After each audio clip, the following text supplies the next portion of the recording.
নমস্কার বন্ধুরা, আবার একটা নতুন ভিডিওর সাথে আপনাদের সকলকে স্বাগত জানাচ্ছি। আজ আমি ছোট মাছের একটা রেসিপি আপনাদের সাথে শেয়ার করব। এটা আমরা অনেকে কাচকি মাছ বা কেচকি মাছও বলে থাকি। এই মাছটা আমি ঝিঙে আর আলু দিয়ে রান্না করব। খুবই অল্প সময়ের মধ্যে রেসিপিটা তৈরি করে নেওয়া যায় আর ভীষণই ভালো একটা রেসিপি। তাহলে চলুন দেখে নিন আমার আজকের রেসিপি। আমি এখানে কেচকি মাছ নিয়েছি। মাছটাকে খুব ভালো করে বেছে পরিষ্কার করে ধুয়ে নিয়েছি। তারপর এখানে আমি একটা আলু নিয়েছি। আলুটাকে এরকম ঝিরি করে লম্বা লম্বা করে কেটে নিয়েছি। তার সাথে আমি একটা ঝিঙে নিয়েছি। ঝিঙেটাকেও এরকমভাবে লম্বা করে কেটে নিতে হবে। এবার আমি মাছটা নিয়েছি। মাছটাকে প্রথমে আমি মাখিয়ে নেব। তার জন্য আমি পরিমাণ মতো হলুদ গুঁড়ি দিয়েছি। তার সাথে 1 চা চামচের মতো লঙ্কা গুঁড়ো দিয়েছি, 1/2 চা চামচ ধনের গুঁড়ো, 1/2 চা চামচের থেকেও কম জিরের গুঁড়ো দিয়েছি, 3-4টে কাঁচা লঙ্কা বাটা, 1 চা চামচ সর্ষের তেল আর পরিমাণ মতো নুন দিয়ে প্রথম আমি মাছটা মেখে নেব। সব কিছু আমার দেওয়া হয়ে গেছে। এবার এটাকে মাখিয়ে নিতে হবে। আমি এখানে স্পুন দিয়ে মাখছি। আপনারা চাইলে হাত দিয়ে মাখবেন। হাত দিয়ে মাখলে অ্যাকচুয়ালি ভালো হয়। আমি স্পুন দিয়ে মাখছি। আপনারা যদি পারেন মাছটা হাত দিয়ে মেখে নেবেন।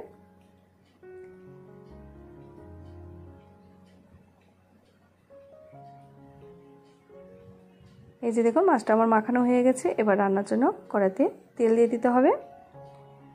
রান্নাটা অবশ্যই কিন্তু সর্ষের তেলে করবেন।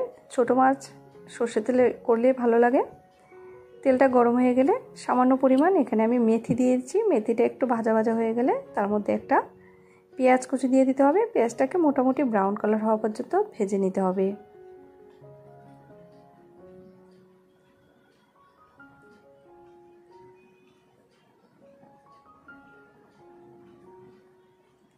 এই যে দেখুন পেঁয়াজটা আমি ভেজে নিয়েছি। এবার তার মধ্যে আমি এখানে আরেকটা পেঁয়াজ বাটা দিয়েছি।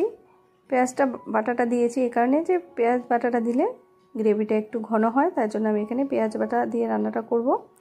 পেঁয়াজ বাটাটা দেওয়ার পর পেঁয়াজ বাটা কিন্তু ভালো করে ভেজে নিতে হবে কিছুক্ষণ। তারপর কেটে ধুয়ে রাখা আলুটা তার মধ্যে দিয়ে দিতে হবে। পরিমাণ মতো হলুদ গুঁড়ো আর সামান্য পরিমাণ নুন দিয়ে পেঁয়াজের সাথে আলুটাকে কিছুক্ষণ ভেজে নিতে হবে।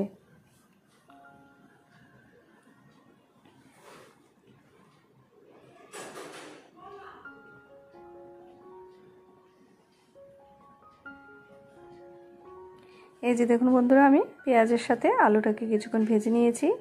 এবার কেটে ধুয়ে রাখা ঝিঙেটা তার মধ্যে দিয়ে দিতে হবে। ঝিঙেটা দেওয়ার পর ভালো করে মিশিয়ে নিয়ে এটা আমি কিছুক্ষণের জন্য ঢাকা দিয়ে দিচ্ছি, যেন ঝিঙে আর আলুটা একটু সেদ্ধ হয়ে যায়। 2 থেকে 3 মিনিটের মতো এটা আমি ঢাকা দিয়ে রাখবো। এই যে দেখুন 2-3 মিনিট পর আমি ঢাকাটা তুলে দিয়েছি আর ঝিঙে আলু পেঁয়াজ সব কিছু কিন্তু একটু ভালোভাবে ভাজা করা হয়ে গেছে। এবার মেখে রাখা মাছগুলো তার মধ্যে দিয়ে দিতে হবে।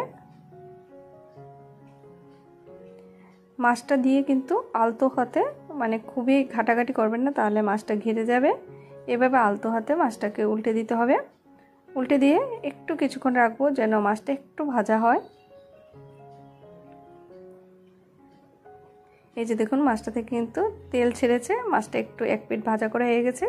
এবার এভাবে উল্টে দিয়ে আমি ওই পাশটাও কিছুক্ষণ এভাবে ভেজে নেব।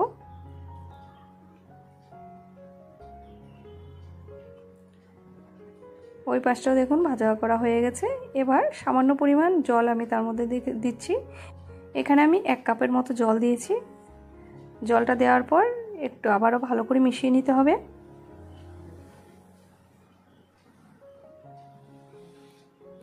খুব বেশি ঝোল রাখবো না, একটু গা মাখা মাখা ঝোল হবে। এই যে দেখুন ঝোলটা কিন্তু অনেকটাই টেনে গেছে। এবার উপর থেকে ধনেপাতা কুচি দিয়ে ধনেপাতাটা দিয়ে আবারও ভালো করে মিশিয়ে নিতে হবে।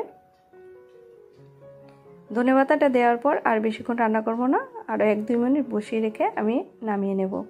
আমার রেসিপি কিন্তু অলমোস্ট ডান। রেসিপিটা কেমন লেগেছে অবশ্যই জানাবেন। ভালো লাগলে প্লিজ একটা লাইক দেবেন। যারা চ্যানেলে নতুন আছেন প্লিজ চ্যানেলটাকে সাবস্ক্রাইব করে আপনারা আমাকে আপনাদের পাশে রাখবেন। তাহলে আজকের মতো ভিডিওটা এখানেই শেষ করছি। খুব তাড়াতাড়ি আবারও একটা নতুন ভিডিওর সাথে দেখা হবে। সবাই খুব ভালো থাকবেন, সুস্থ থাকবেন। ভিডিওটা দেখার জন্য সবাইকে অসংখ্য ধন্যবাদ।